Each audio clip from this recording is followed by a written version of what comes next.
It started as a normal morning at LAX airport. Sarah had just bought her first-class ticket with her annual bonus, and she was determined to make sure everyone knew she belonged there. But when a tall man in basketball shorts and a hoodie tried to board first class, Sarah decided to take matters into her own hands. She had no idea she was about to stop Shaquille O'Neal himself, or that his response would change not just her day, but her entire life. What happened next wasn't just embarrassing. It revealed a secret that would make Sarah question everything she thought she knew about class, kindness, and what it truly means to be first class. Sarah Jenkins strode through LAX airport as if she owned it, her designer-wheeled suitcase clicking rhythmically against the polished floor.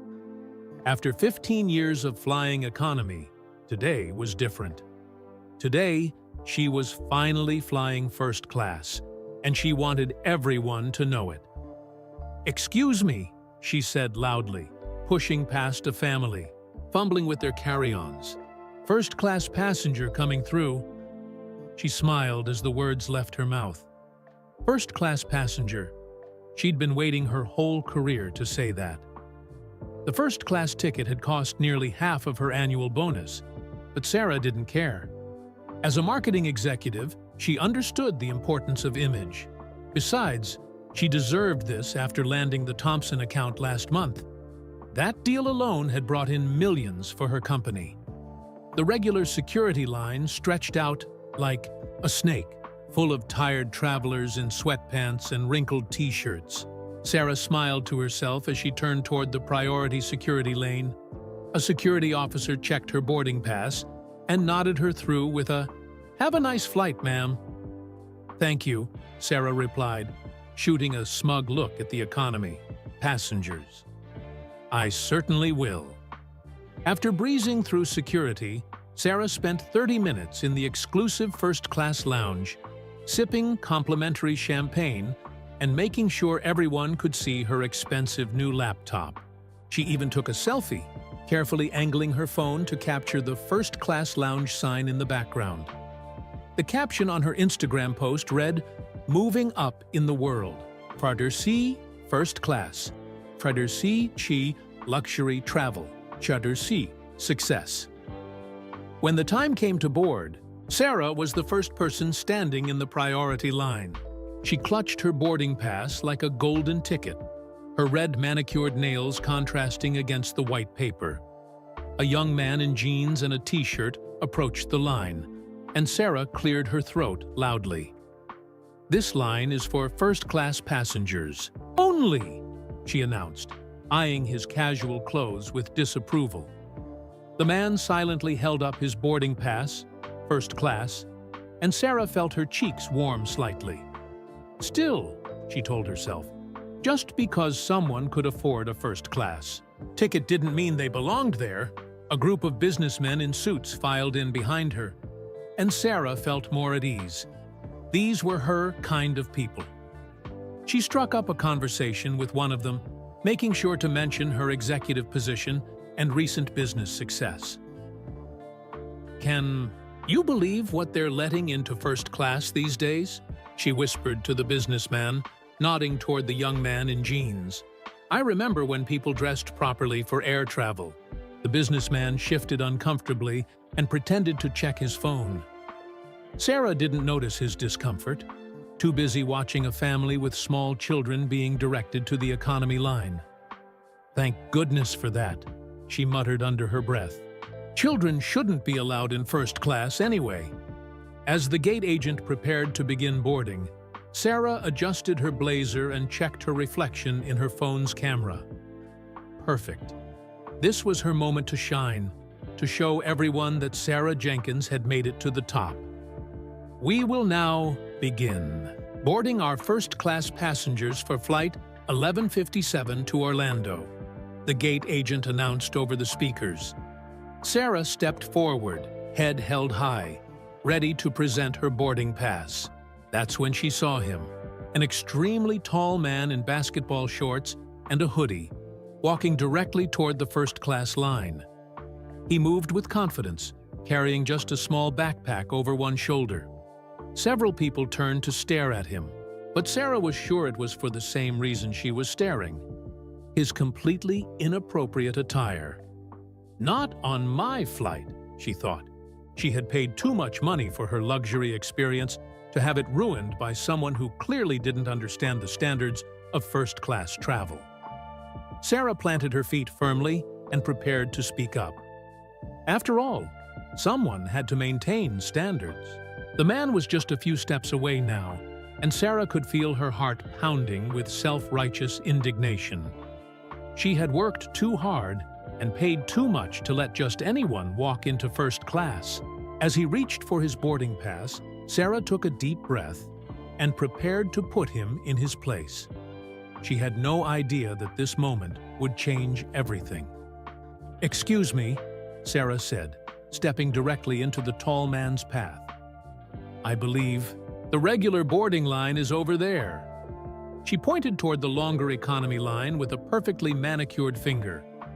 The man blinked down at her, his expression gentle despite her confrontational tone. "No, ma'am, I'm in first class." His voice was deep but quiet, trying not to draw attention. Sarah let out an exaggerated sigh. "Sir, this line is for first-class passengers only." She spoke slowly, as if talking to a child. "I can tell by your—" She looked him up and down, nose wrinkled. "Attire that you must be confused." People around them had gone quiet.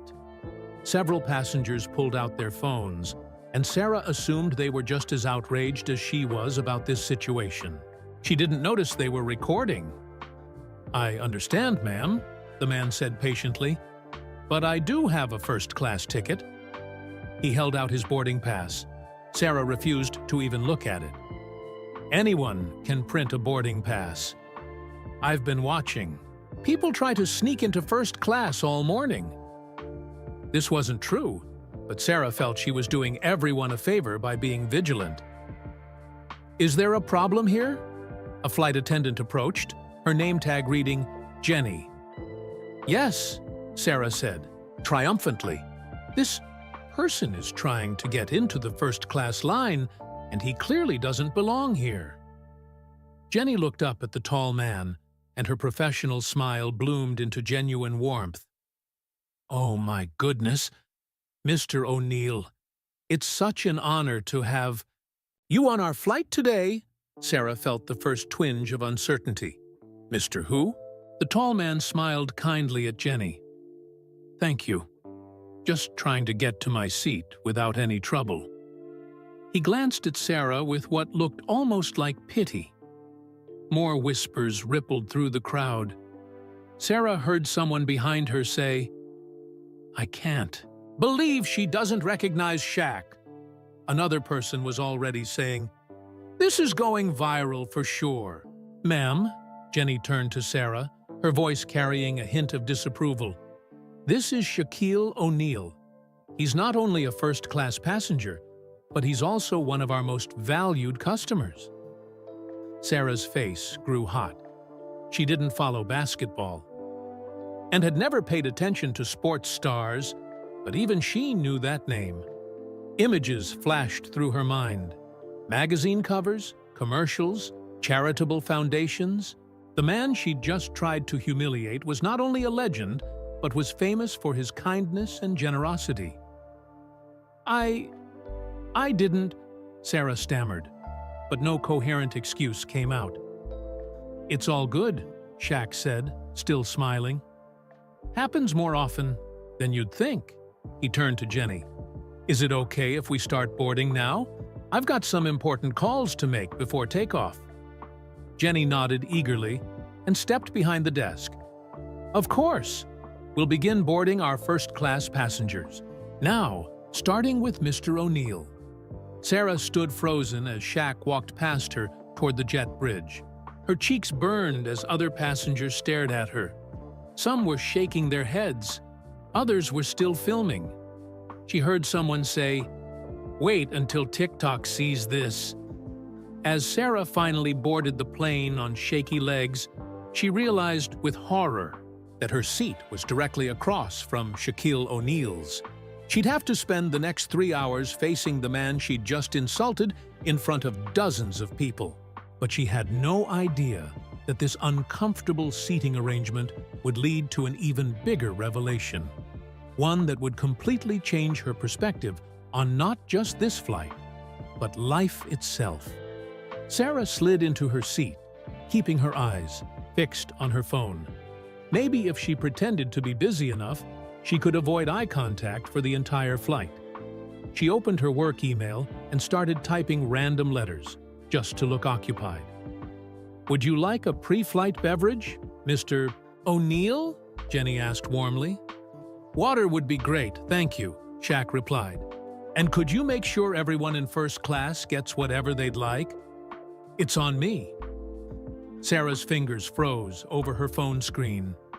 She peeked up just enough to see several passengers turning around to thank him. A young girl from economy class walked past, stopped, and gasped. "Are you really Shaq?" the girl asked, her eyes wide with wonder. "I sure am," he smiled. "What's your name?" "Emily. I play basketball at school because of you." Shaq reached into his backpack, the one Sarah had deemed too casual for first class, and pulled out a small basketball.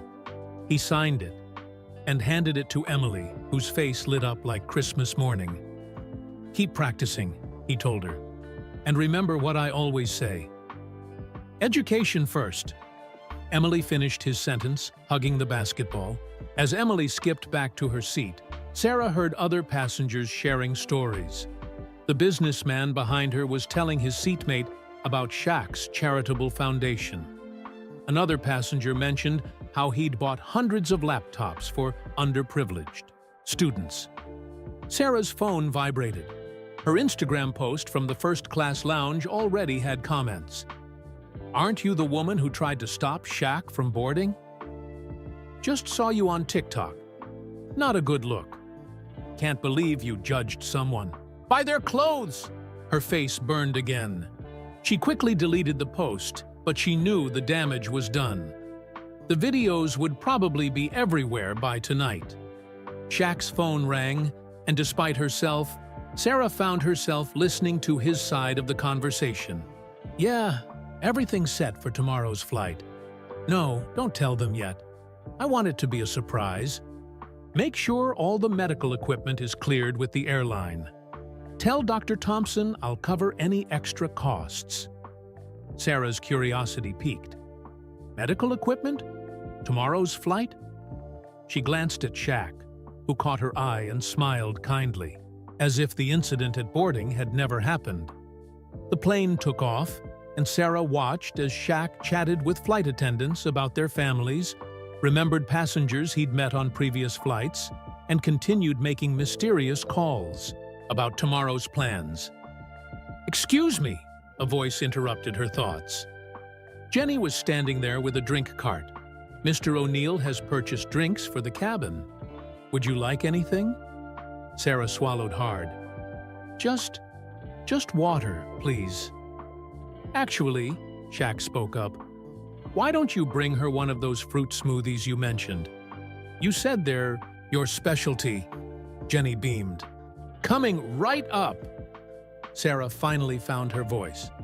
"You don't have to do that, especially after how I behaved." "Everyone has bad moments," Shaq shrugged. "It's how we learn from them that matters." The smoothie arrived. It was delicious, and Sarah felt tears pricking at her eyes.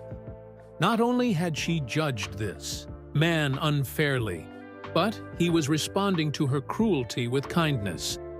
She thought about her own behavior, the sneering, the superiority, the Instagram bragging. For the first time, she saw herself through others' eyes, and she didn't like what she saw. But even as this realization washed over her, Sarah had no idea that the biggest surprise was yet to come. A revelation that would put her entire morning of first-class pride to shame and show her what true class really meant.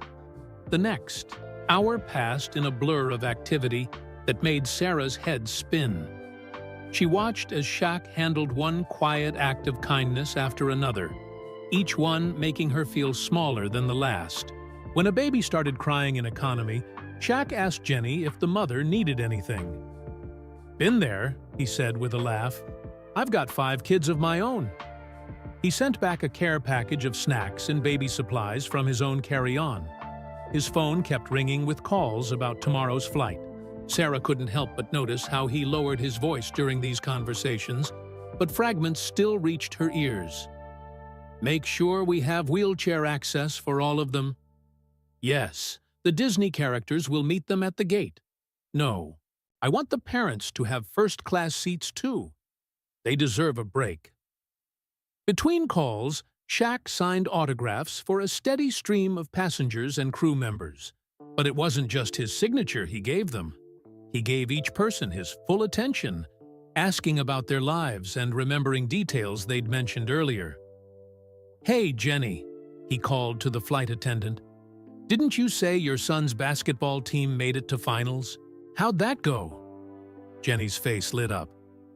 "They won. I can't believe you remembered." "Of course I remembered. Tell him congratulations from Uncle Shaq." Sarah sank deeper into her seat, remembering how she'd barely made eye contact with Jenny during boarding. She'd been so focused on appearing important that she'd forgotten how to be human.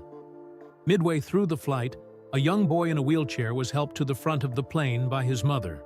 He looked pale and tired, but his eyes sparkled when he saw Shaq. "Marcus!" Shaq's face broke into a huge grin. "My man, how you feeling?" "Better," the boy said weakly. "Did you get my letter about the game?" "Sure did. That 3-pointer you made? Incredible. But remember what matters most." "Education first," Marcus finished, just like Emily had earlier. Sarah watched as Shaq talked basketball with Marcus, carefully avoiding mentioning whatever had put the boy in that wheelchair. After Marcus left, Shaq made another quiet phone call. "Is Marcus confirmed for tomorrow?" "Good. Make sure his medicine schedule isn't interrupted. I want all the kids to have the full experience, no matter what." "Kids? Medicine? Tomorrow?" Sarah's mind raced, trying to piece together the mystery. But before she could make sense of it, something else happened that made her question everything she thought she knew about class and dignity. The plane hit turbulence, and a man in economy got sick. Other passengers moved away in disgust, but Shaq immediately stood up, grabbed a clean shirt from his bag, and walked back to help. Sarah heard him talking softly to the embarrassed passenger. "Don't worry about it, man. Happens to the best of us." When he returned, Jenny tried to apologize for the chaos. Shaq just smiled. "Life's messy sometimes. That's why we gotta help each other out." Sarah thought about how she'd complained about inappropriate people in first class. Now she watched as this basketball legend in casual clothes showed more class than she'd ever seen. He wasn't just comfortable with himself. He was comfortable, making others feel comfortable too. As the plane began its descent into Orlando, Sarah finally gathered her courage. She had to say something. She had to apologize. But before she could speak, Shaq's phone rang one last time. "Everything set for tomorrow?" he asked. "Perfect. Make sure all 7 kids have their Mickey ears waiting in their seats. And remember, no press. This isn't about publicity." Sarah's curiosity finally overcame her shame. "Tomorrow?" she found herself asking before she could stop herself. "What's happening tomorrow?" Shaq looked at her thoughtfully, as if deciding something. Then he smiled that same kind smile that had greeted her rudeness hours ago. "Would you like to know what real first-class treatment looks like?" Sarah nodded slowly, unable to speak. After everything that had happened, she felt she didn't deserve any more of his kindness. Tomorrow, Shaq said, leaning forward slightly, this entire first-class cabin will be filled with kids from Orlando Children's Hospital. They think they're just getting a regular flight home after their treatments in LA. But his eyes twinkled. They don't know they're going to Disney World. Sarah's hand flew to her mouth. That's why you were asking about the medical equipment? And the wheelchairs? 7 kids, all fighting different battles. Some of them haven't smiled in months, according to their doctors. He showed her his phone screen, a list of names with medical notes beside them. Marcus, who you met earlier, he's one of them. Been having treatments in LA for 6 months. His mom's been sleeping in hospital chairs all that time. That's why you wanted the parents in first class too, Sarah whispered. They deserve some comfort. And the kids? He grinned. Well, every kid should get to feel like a VIP at least once in their life, don't you think? Sarah thought about how she'd acted that morning, bragging about her single first-class ticket that suddenly seemed so insignificant. I do this every couple of months, Shaq continued. Different hospitals, different cities, no cameras, no publicity. Just kids being kids for a day. He paused. You know what the best part is? They never care what anyone's wearing. They're just happy to be alive. Tears rolled down Sarah's cheeks. I'm so sorry, she managed to say. This morning, I was horrible. I thought first class was about showing off, about being better than other people. But you use it to make others feel special. Everyone's special, Shaq said simply. Some folks just need reminding sometimes. As they began their final descent, Shaq handed her a business card. The hospital's always looking for volunteers. If you're interested in seeing what real Tulai's luxury is, try spending an afternoon making a sick kid laugh. Best first-class experience you'll ever have. 6 months later, Sarah Jenkins stood at the same airport, in the same first-class line. But this time, she wasn't showing off her ticket. Instead, she was helping a young girl in a wheelchair find her way to the front of the line. Are you sure this is right? The girl's mother asked nervously, clutching their tickets. Sarah smiled, remembering how she'd once been the one questioning who belonged where. Trust me, she said. This is exactly where you're supposed to be. Behind them, more families with sick children arrived, all of them looking uncertain about their first-class tickets. Sarah caught the eye of a tall man in basketball shorts and a hoodie, who gave her a subtle nod before turning to greet the kids.